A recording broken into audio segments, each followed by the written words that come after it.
Imagine discovering that the mother you mourned for 19 years, whom you idealized as the victim of a terrible crime, was actually a completely different person than you always believed. Imagine finding hidden evidence in your own home that reveals your mother didn't disappear. She fled. And she fled for a reason that will make your blood run cold. In April 2007, Tommy Williams, then 31 years old, was renovating the childhood home where he had grown up without his mother. During the demolition of a basement wall, he found a secret compartment that had remained hidden for almost 2 decades. Inside that compartment was the most shocking truth a family could discover about someone they loved. If you are watching this video, please subscribe to the channel and activate the notification bell. What you are about to discover will show how even the people closest to us can hide terrible secrets, and how an entire family can live a lie for decades. This is not a typical story about a missing mother. It is a story about how a woman who seemed to be the perfect mother, the dedicated wife, and the exemplary neighbor actually lived such a dark double life that when she discovered it, she preferred to disappear forever rather than face the consequences. Jessica Williams disappeared on June 23, 1988, supposedly while shopping for her 9-year-old daughter's birthday. For 19 years, her family believed she had been the victim of a horrible crime. They were right about the horrible crime. They were just wrong about who the victim was. Jessica Williams seemed to be the perfect example of an American mother of the 80s. At 34 years old in 1988, she stood 1 meter 67 centimeters tall, with blonde hair always perfectly arranged in an elegant bob cut, bright blue eyes, and a smile that radiated maternal warmth.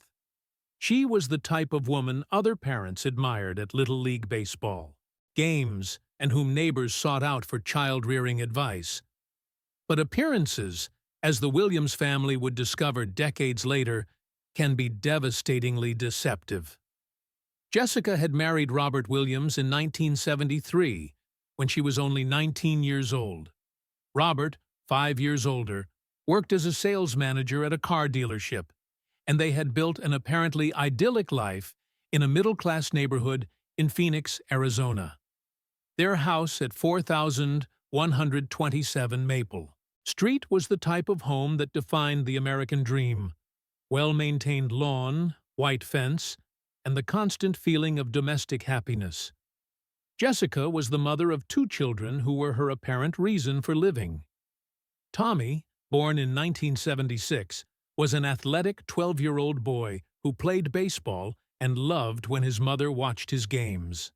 Lisa, born in 1979, was a bright 9-year-old girl who was about to turn 10, the birthday for which Jessica was supposedly buying gifts on the day of her disappearance. To everyone who knew her, Jessica was the definition of a dedicated mother. She was always present at school events, organized elaborate birthday parties, prepared special lunches for the children, and never missed an opportunity to support their interests and activities. She was president of the school's parent association, a volunteer at the local church, and an organizer of community events. Jessica was that type of mother that all other mothers envied, remembered her neighbor, Margaret Foster. She always seemed to have everything under control. Her house was impeccable, her children were well-behaved, and she always had time to help anyone who needed it. Jessica's daily routine followed an almost militarily organized pattern. She woke up at 5:30 in the morning to prepare the family's breakfast, made sure Tommy and Lisa were ready for school, did household chores with impressive efficiency, participated in community activities during the day, and always had dinner ready when Robert arrived home from work at 6 o'clock. But there were aspects of Jessica's life that, in retrospect, should have been warning signs. She was obsessively controlling about certain areas of the house, especially the basement, which she kept locked and claimed to use only for storage. She handled all the family finances and didn't allow Robert to see detailed bank statements. She received correspondence at a post office box that she claimed to use for family surprises and gifts. Jessica also had volunteer commitments 2 afternoons per week that kept her away from home for hours, but she was vague about the specific details of these activities. When questioned, she said she was helping needy families, and that the families preferred privacy. Even stranger, Jessica occasionally received phone calls that left her visibly tense. She always answered these calls in another room and spoke in a low voice. When Robert or the children asked about the calls, she said they were personal problems of people she was helping through the church. Robert Williams would later admit that there were aspects of Jessica's life that he never questioned because she seemed so genuinely dedicated to the family. Jessica was an extraordinary wife and mother, he said. If she had some eccentric habits, I assumed they were just parts of her personality. I never could have imagined the truth. Jessica's children idolized her in a way that would be almost touching if not for what would be revealed decades later. Tommy frequently told friends he had the best mother in the world, and Lisa had begun imitating Jessica's mannerisms, dreaming of being exactly like her when she grew up. Jessica had two particular interests that dominated her free time: genealogy and photography. She spent years researching family histories, maintained detailed files on distant relatives, and had become an expert in locating people through public records. Her ability to find lost people was known throughout the community, and frequently people sought her help to locate missing relatives. Her passion for photography was equally intense. She had an improvised dark room in the basement where she developed her own photos, and always carried a camera to document family moments. She maintained meticulously organized albums of every aspect of her family's life. At 34 years old, Jessica Williams seemed to have found the perfect balance between family life, community involvement, and personal fulfillment. She was beloved by neighbors, respected by other parents, adored by her children, and loved by her husband. On the morning of June the 23rd, 1988, Jessica kissed Robert and the children, said she would be back in time for dinner, and left to shop for Lisa's birthday. It was a normal Thursday, and she was doing a completely routine activity that she had done hundreds of times before. No one in the Williams family suspected that Jessica had carefully planned for this to be the last time they would see her. No one imagined that she was fleeing not from a kidnapper or some external threat, but from a truth about herself that was so terrible that she preferred to abandon the children she supposedly loved more than her own life. And no one could have predicted that the discovery of this truth, 19 years later, would forever destroy the image of the perfect mother they had carried in their hearts for almost 2 decades. The Jessica Williams who disappeared in 1988 was not who her family thought she was, and the discovery of who she really was would change everything they thought they knew about love, family, and the people we trust most. Thursday, June 23rd, 1988. A day that began with the familiar promise of a birthday celebration and ended with a family shattered by a mystery that would last almost 2 decades. The morning at the Williams house on Maple Street proceeded with Jessica's usual precision. She woke up at 5:30, prepared pancakes, Lisa's favorite breakfast before her birthday, and organized the day with the military efficiency that characterized her domestic routine. "Today, I'm going to buy the last gifts for Lisa's party," Jessica announced during breakfast, smiling at her daughter, who was radiant with the expectation of turning 10 the next day. I'm going to Fiesta Mall to get that doll you saw in the window, and maybe some extra surprises." Lisa, 9 years old and overflowing with excitement, hugged her mother. "You're the best mother in the world. I can't wait to see what you're going to buy."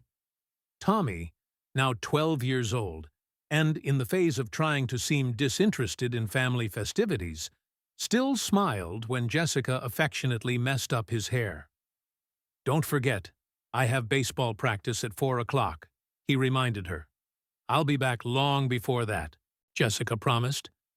"Maybe I'll even take you for ice cream after practice."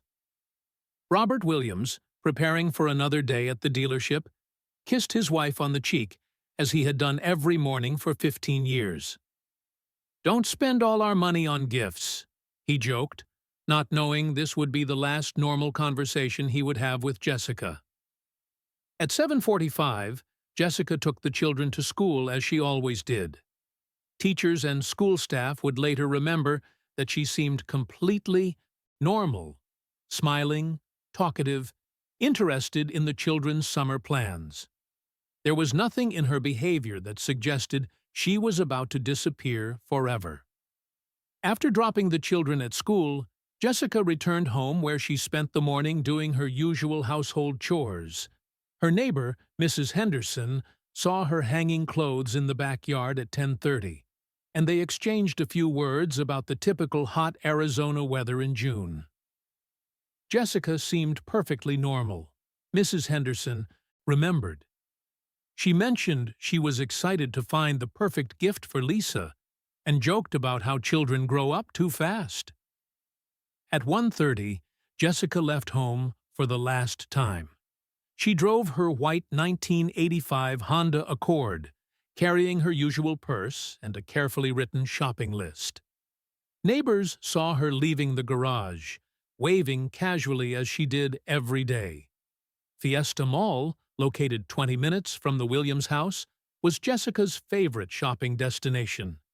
She knew every store, had cordial relationships with various salespeople, and frequently spent entire afternoons exploring the different sections in search of perfect gifts for her family. At 2:15, Jessica was seen for the last time by a reliable witness.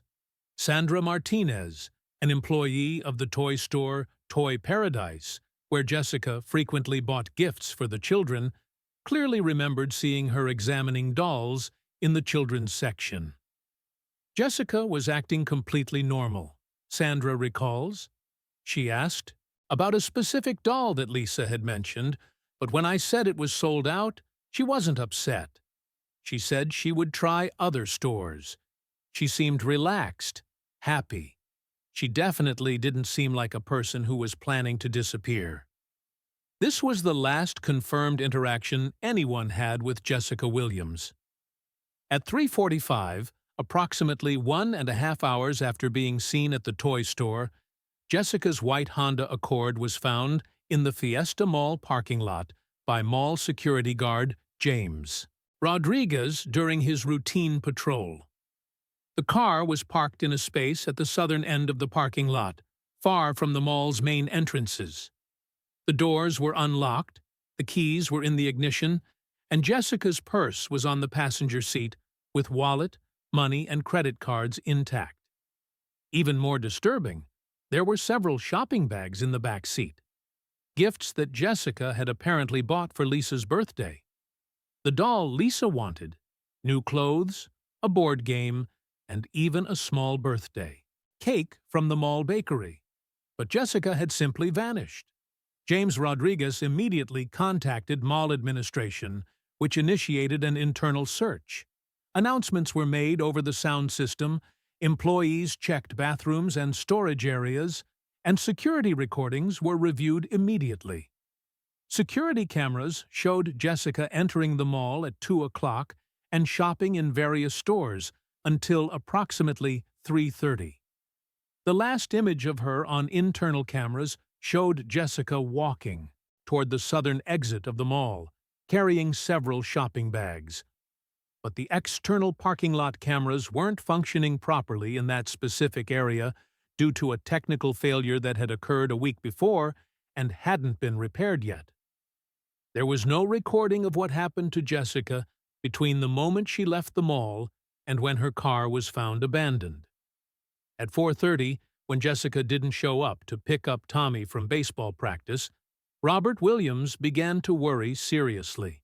Jessica never, ever forgot commitments related to the children. He called home several times, but no one answered. At 5 o'clock, Robert left work early and went directly to Fiesta Mall, where he found police already investigating his wife's abandoned car. What followed were the most desperate hours of Robert Williams's life. He called all of Jessica's acquaintances, checked local hospitals, and searched every inch of the mall looking for his wife. Tommy and Lisa, initially confused about why Mommy hadn't come home, gradually began to realize that something was terribly wrong. The initial scene investigation revealed few useful clues. There were no signs of struggle in the car or around it. There was no blood, torn clothing, or any evidence of violence. It was as if Jessica had simply materialized from her car and vanished into thin air. Even more confusing, mall employees confirmed that Jessica had paid for all her purchases with her own credit card, had conversed normally with salespeople, and hadn't shown any signs of distress or fear. A particularly puzzling discovery was made in Jessica's car's glove compartment. There was a sealed envelope addressed to Robert and the children, to be opened only if something happens to me. But when Robert opened the envelope with trembling hands, he found only a blank sheet of paper. The Phoenix community's response to Jessica Williams's disappearance was immediate and massive. Within hours, hundreds of neighbors, church friends, school parents, and unknown volunteers mobilized to search for a woman who had touched so many lives through her apparent dedication to family and community. Detective Matthew Smith, a 15-year veteran of the Phoenix Police Department, took over the main investigation. He had worked on numerous missing person cases, but rarely had he seen such intense community mobilization. Jessica Williams was genuinely beloved by everyone who knew her, Detective Smith explained years later. Mothers wanted to be like her, children adored her, neighbors trusted her. The idea that something terrible could have happened to someone so good was unacceptable to the community. The first theory investigated was kidnapping by a stranger. The Fiesta Mall parking lot, although relatively safe during the day, had isolated areas where a criminal could approach a woman alone. Police interviewed all mall employees, reviewed sales records, and examined every available security recording. But this theory quickly encountered obstacles. Jessica was a cautious and intelligent woman who was familiar with the mall. She wouldn't have easily trusted a stranger, especially while carrying valuable purchases. Additionally, there was no evidence of struggle, and her purchases were neatly arranged in the car, suggesting she had returned to the vehicle of her own free will. The second line of investigation focused on the possibility that Jessica had been a victim of someone she knew. Investigators conducted extensive interviews with all aspects of Jessica's life: neighbors, church members, other school parents, and people involved in her volunteer activities. What emerged from these interviews was a consistent portrait of a woman apparently without enemies. Jessica was universally described as kind, helpful, reliable, and genuinely concerned about others' welfare. No one could imagine any person who would want to hurt her. But investigators also began to notice small inconsistencies in stories about Jessica's activities. Her volunteer activities 2 afternoons per week were vaguely defined, and no one seemed to know exactly where she went or what she did during these periods. When pressed for specific details, people who claimed to know Jessica well admitted that she was reserved about certain things and didn't like to draw attention to her charity. The third theory investigated was the most painful for the family, that Jessica had fled voluntarily. This possibility was explored with extreme sensitivity, but the initial evidence seemed contradictory. On one hand, Jessica had bought gifts for Lisa's birthday, had made plans for family activities, and hadn't drained bank accounts or made any obvious preparation to disappear. On the other hand, the blank envelope in the glove compartment suggested some type of planning, and her mysterious activities during volunteer afternoons raised questions. Robert Williams was subjected to intensive investigation as part of standard protocol. Statistically, husbands are primary suspects when wives disappear, and police meticulously examined his relationship with Jessica, their finances, and his activities on the day of the disappearance. Robert cooperated completely with the investigation, passed polygraph tests, and demonstrated genuine anguish about the situation.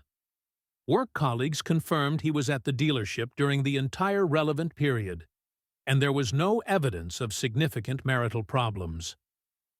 Robert was completely devastated, Detective Smith observed. He clearly loved Jessica and the children. There were no indications that he was involved in the disappearance. As weeks turned into months, the investigation expanded to include checking financial records, medical histories, and even the possibility that Jessica was suffering from some type of mental crisis that led her to flee impulsively. Financial records revealed something interesting. Jessica had been making small but regular withdrawals from a separate savings account over the 6 months prior to her disappearance. The withdrawals totaled approximately $3,000. Not enough to finance an elaborate escape, but enough to raise questions about her intentions. Even more intriguing, investigators discovered that Jessica had visited several travel agencies in the weeks before disappearing, supposedly researching family vacations. But she had asked questions about international travel and passport requirements that seemed excessively detailed for casual vacation planning. The impact of the disappearance on Tommy and Lisa was devastating.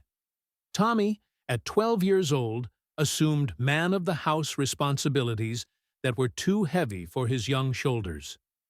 Lisa, whose 10th birthday party was canceled, developed severe separation anxiety and refused to let Robert out of her sight. The community continued supporting the Williams family, organizing fundraising events, providing meals, and offering child care. But as months passed without clues, support gradually diminished, and the family was left to deal with their loss in relative solitude. In December 1988, 6 months after the disappearance, the case was reclassified as inactive. There were no viable leads to continue the investigation, and police resources needed to be directed toward more recent cases. Jessica Williams had become another name in missing person files, another family shattered by unanswered questions, another mystery that defied solution. But Jessica had left clues behind, clues that would remain hidden for 19 years, waiting to reveal a truth so shocking that it would forever change how her family saw her. The discovery of these clues, and the terrible truth they revealed, was still almost 2 decades in the future. The 19 years following Jessica Williams's disappearance were a slow and painful journey through grief, adaptation, and the impossible search for answers that seemed never to come. For the Williams family, each day was a constant reminder that the most important person in their lives had simply evaporated, leaving only questions and a pain that never really healed. Tommy Williams, who was 12 years old when his mother disappeared, grew up carrying the weight not only of loss, but also of the responsibility of being the man of the house. At 13, 14, 15 years old, he assumed roles that were too mature for his age, helping his father with financial decisions consoling Lisa during emotional crises and gradually becoming the emotional caretaker of a family that had been deeply wounded. Tommy changed completely after Jessica disappeared, remembered his high school teacher, Mrs. Anderson. He became too serious for a teenager, always worried about his family, always carrying responsibilities that shouldn't have been his, but he also became extraordinarily compassionate and mature. Tommy graduated from high school as class speaker, obtained a partial scholarship to Arizona State University, and studied business administration with the intention of eventually taking over or expanding his father's business. But he never really stopped looking for his mother. During his college years, Tommy spent weekends driving to nearby towns, following vague clues, visiting nursing homes and hospitals, always searching for a woman who fit Jessica Williams's description. He maintained correspondence with private investigators, participated in support groups for families of missing persons, and never lost hope that one day he would discover what had happened to his mother. Lisa Williams faced different but equally devastating challenges. At 9 years old when Jessica disappeared, she was at the age when she most needed maternal guidance. Growing up without a mother during the formative years of adolescence left deep gaps in her emotional education and personal development. Lisa idealized Jessica in an almost religious way, observed the school counselor who worked with her during high school. She spoke of her mother as if Jessica were a saint. Every decision Lisa made was based on what Mommy would have wanted, or what Mommy would have done. Lisa became an exceptional student, partially motivated by a belief that academic excellence would somehow honor her mother's memory. She graduated valedictorian of her high school class, studied psychology at the University of Arizona, and eventually became a counselor, specializing in helping children who had lost parents. Her chosen career was no coincidence. Lisa dedicated her professional life to helping other children process traumas similar to what she had experienced. But she also never stopped looking for answers about her mother, maintaining detailed files of any new information about the case. Robert Williams faced perhaps the most complex challenge of all. As a single widower, although technically still married to a missing woman, he had to balance grief, child-rearing, career maintenance, and the impossibility of moving forward when there was no certainty about what had happened to his wife. For 5 years after the disappearance, Robert refused to consider any romantic relationship. He was convinced that Jessica would return, and felt that starting a new relationship would be a betrayal of both her and the children. But in 1993, 5 years after the disappearance, Robert met Carol Martinez, a divorced nurse who had moved to Phoenix with her 2 children. Carol was kind, understanding about Robert's unique situation, and gradually developed caring relationships with Tommy and Lisa. Robert and Carol married in 1995, creating a blended family that worked surprisingly well. Carol never tried to replace Jessica in the children's lives, but offered maternal stability and emotional support they desperately needed. Carol saved our family, Tommy reflected years later. She understood that Jessica would always be part of our lives, and she honored that. But she also gave us the family structure we needed to move forward. Even so, Jessica remained a ghostly presence in the new Williams-Martinez family. Her photo was still in the living room, her favorite recipes were still prepared on special occasions, and her birthday and the anniversary of her disappearance were observed with silent moments of remembrance. The house on Maple Street, where Jessica had disappeared, remained in the family. Robert had considered selling it several times, but Tommy and Lisa insisted on keeping it. They believed, on some deep level, that if Jessica ever returned, she would come home. As the years passed, the house became a sort of unofficial museum of Jessica's life. Her room remained largely untouched, her clothes still hanging in the closet, her genealogy books and photography equipment organized exactly as she had left them. The basement, which Jessica had always kept locked and claimed to use only for storage, remained equally untouched. Robert occasionally went downstairs to check plumbing problems or maintenance issues, but never thoroughly investigated the space. It was as if the family had subconsciously decided to preserve Jessica's mysteries along with her memories. During these 19 years, there were occasional resurgences of interest in the case. In 1995, a national television program featured Jessica Williams's case, generating hundreds of tips that were all investigated and deemed non-viable. In 2001, advances in DNA technology led to reanalysis of evidence, but without conclusive results. Tommy, who had become a successful businessman, occasionally hired private investigators to review the case using modern methods. Each investigation reached the same frustratingly vague conclusions. Jessica Williams had disappeared without leaving viable traces, and there wasn't sufficient evidence to determine whether she had been a victim of crime or had disappeared voluntarily. In 2005, Lisa wrote a memoir titled Looking for Mommy, Growing Up with a Missing Mother. The book became a modest bestseller and helped other families dealing with similar situations, but didn't bring new clues about Jessica's whereabouts.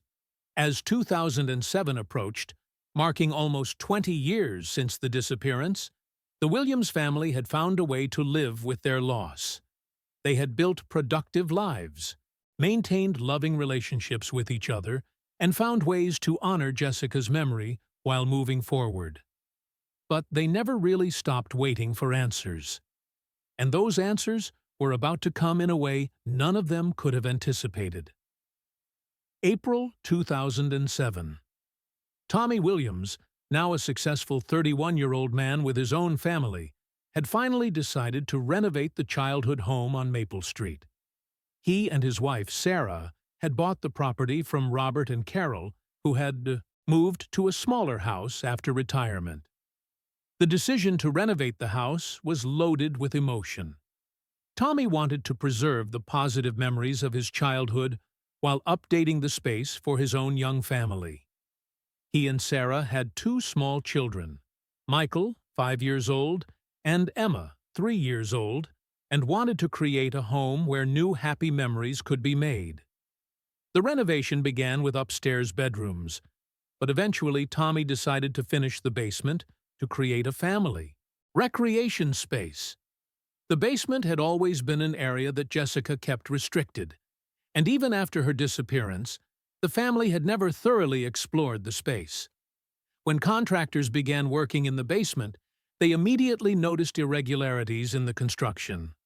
A wall in the southeast corner of the basement appeared to have been added after the house's original construction. The wall didn't follow the same construction pattern as the rest of the basement, and there were obvious discrepancies in the age of the materials. "Mr. Williams," said Jake Morrison, the main contractor, "this wall isn't in the house's original architectural drawings. It looks like someone created a compartment or closet here at some point. Do you want us to remove it to maximize space?" Tommy hesitated. This was exactly the type of project his mother might have done. She was surprisingly skilled at home improvement projects and frequently created creative storage solutions throughout the house. "Let's see what's behind it," Tommy decided. When the workers carefully removed the false wall, they revealed a small compartment, approximately 2 meters by 1.5 meters, that had been completely sealed for almost 2 decades. And what Tommy found in that compartment forever changed everything he thought he knew about his mother. The compartment contained file after file of meticulously organized documents. There were dozens of manila folders, each labeled with names Tommy didn't recognize. Patricia Chen, missing 1985. Michael Rodriguez, missing 1987. Susan Taylor, Missing 1988. Each folder contained detailed information about missing persons, photographs, addresses, daily routines, family information, and elaborate plans documenting how to locate and approach these people. But most shocking were the photographs. Hundreds of photographs that Jessica had secretly taken, showing people in their normal daily activities. Leaving home, shopping, picking up children from school. The people in the photographs didn't know they were being watched and documented. Tommy found a detailed diary in Jessica's handwriting, documenting what she called reunification projects. According to her own words, Jessica had become obsessed with reuniting separated families by locating missing persons and forcing confrontations between them and their families. But as Tommy read deeper into the diaries, a much more sinister truth emerged. Jessica wasn't reuniting families. She was kidnapping people who had deliberately chosen to disappear from abusive or dangerous situations and forcing them to return to lives they were fleeing from. One particularly disturbing entry, dated May 15, 1988, just 1 month before her own disappearance, said, "Susan Taylor finally agreed to return to her husband after I explained the consequences of continuing to hide. Sometimes people need to be helped to make the right choices, even when they don't want to be helped. Families must stay together. It is my duty to ensure this." Tommy found evidence that Jessica had essentially operated a stalking and kidnapping network, using her skills in genealogy and investigation to locate people who had deliberately disappeared from their previous lives. Frequently, women fleeing abusive situations, or people who had assumed new identities to escape traumas. Even more shocking, Tommy discovered financial records showing that Jessica had been paid for her forced reunifications. Abusive husbands, controlling families, and even criminal organizations had paid Jessica thousands of dollars to locate and return people who were deliberately hidden. The secret compartment also contained detailed maps of escape routes, multiple false identities for Jessica, and evidence that she had been planning her own disappearance for months before June 1988. The final and most devastating truth was in Jessica's diary's last entry, dated June 23, 1988, the day of her disappearance. "Susan Taylor killed herself yesterday rather than return to her husband. Police are investigating her last weeks, and they discovered the connections to me. Robert and the children would never understand what I have done, and I cannot let them be destroyed by my choices. It's better that they think I was a victim of a crime than discover I was the criminal. I love them too much to let them know the truth about who I really am. They deserve to remember the mother and wife they thought I was, not the monster I became." Tommy Williams sat on the cold basement floor, surrounded by evidence that his mother, the woman he had idealized for 19 years, was a professional stalker, kidnapper, and indirectly responsible for at least one person's death. The perfect mother he had mourned for almost 2 decades had never existed. And the discovery of this truth would forever change not only his memories of the past, but his understanding of identity, family, and the people we trust most deeply. The discovery of Jessica Williams's secret compartment triggered a federal investigation that revealed a criminal network that had operated for years without detection. The FBI took over the case when evidence showed that Jessica's activities had crossed state lines and involved multiple jurisdictions. The detailed files Jessica maintained allowed investigators to track at least 15 cases where she had located and forced the return of missing persons between 1985 and 1988.